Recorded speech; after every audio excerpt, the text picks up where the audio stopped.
कहाँ जाता? मैं तो घूमे जाता हूँ। घूमे जाता? हाँ। ये भानपुर में ज्यादा झन घूमे। यहाँ के पूरा मनना तो लेके जाही। कहाँ लेके जाएगा? जी हाँ, सावन मेला हो तो यहाँ लेके जाही। तो लेके जान देना। ऐसे का? कैसे? तो सुना था? बताना। चल मैं जाऊँ तो संग में। तो चला। यारे गजरा खोपा वाली मोरी गजरा खोपा वाली गजरा खोपा वाली गजरा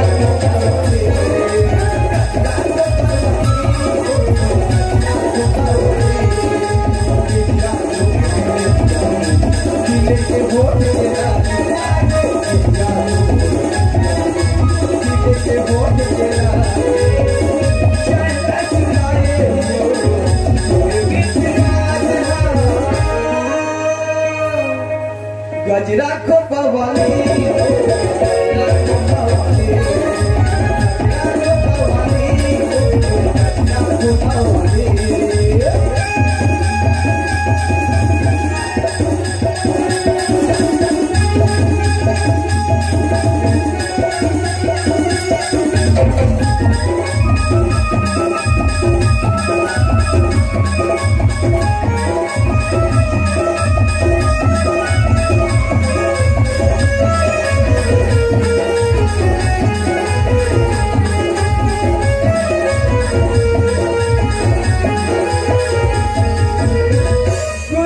गुलाबी गुलाबी तोरिया गजरे नैना आलू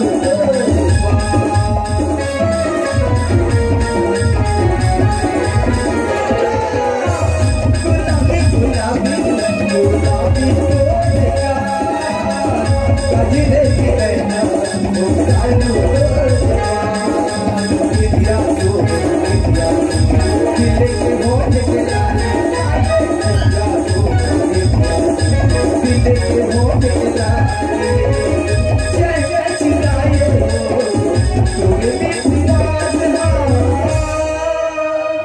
गजरा खोपा वाली गजरा खोपा वाली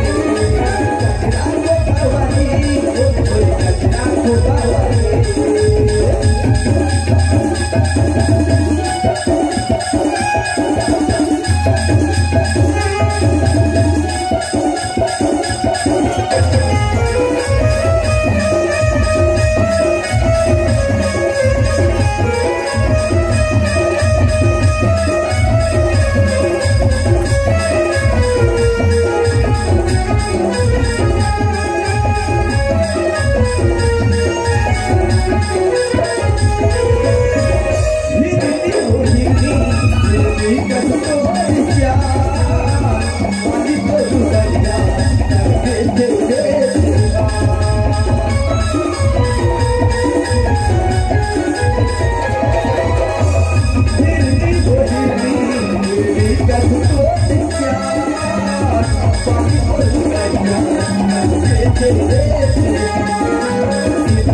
अरे गजरा खोपा वाली